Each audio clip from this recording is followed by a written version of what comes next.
On va découvrir ici l'ambiance bivouac au Malmoto. On va s'y retrouver chaque soir et dans des ambiances très différentes et un moral très différent selon les concurrents. Regardez ce numéro 120, il y a un petit coup de scotch ici là, ça veut dire que c'est terminé pour lui.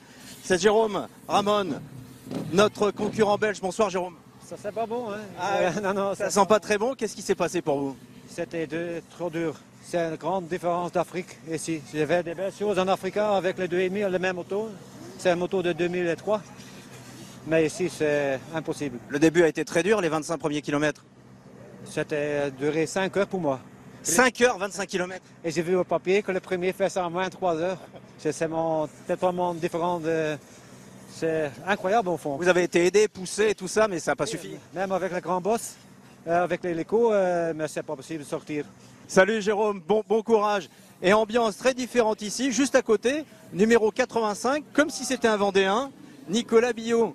Nicolas, on se tourne par là. Ça va vous? Ça va super bien. Il est frais comme un gardon, le gars, je l'ai vu tout à l'heure, il était assis sur sa caisse, tranquille, peinard. Je croyais même qu'il avait fini la mécanique. Ah ouais, non, la mécanique n'est pas faite. J'ai lavé un petit coup la moto, histoire de travailler propre.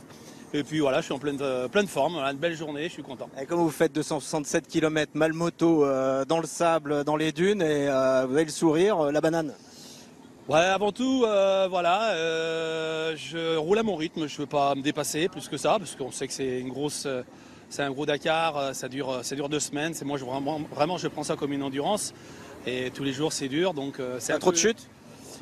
Juste coucher 2-3 fois sur les grandes dunes en arrivant en réception.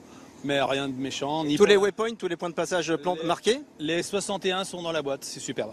Ah, magnifique. Ouais. On doit être content du côté de la Vendée, du côté de Montaigu. Là. Ouais, en tant que seul Vendéen sur le Dakar, ouais, j'ai un peu de supporters, c'est bien. Seul, mais pas tout seul, parce que tout à l'heure, vous avez même fait un selfie avec Lucho, avec tous les copains qui sont là derrière.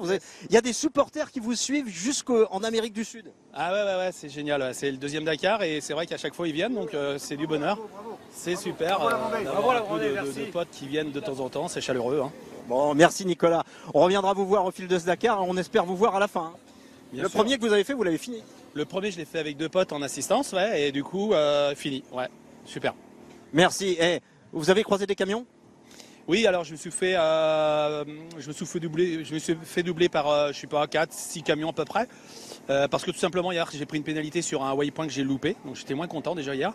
Et je suis parti un peu plus tard. Ça s'est bien passé, les routes étaient assez larges pour qu'ils vous doublent? Ouais, voilà, c'est vrai que j'avais un peu la crainte ce matin, c'est vrai que se faire doubler par des camions. Mais ouais, c'était des boulevards sur certaines portions de dunes. Mais vous savez Nicolas, ça n'a pas été simple pour tous les camions. Il y en a un par exemple qui a fini 2e l'an dernier, Sotnikov. On a des images de lui qu'on a vu en toute fin d'après-midi ici.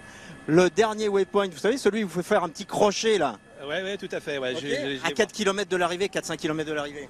Exact, ouais, tout à fait. Lui, il a fait 3 fois demi-tour pour arriver à le prendre. Il a perdu plus de 20 minutes sur ce waypoint là. Et pourtant, il est indiqué par les spectateurs.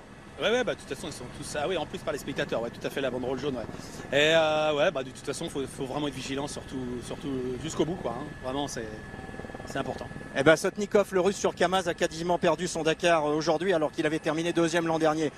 Qu'est-ce qui s'est passé pour les autres camions, les autres trucks de ce Dakar? On va découvrir avec le résumé de Gaël Robic tout de suite.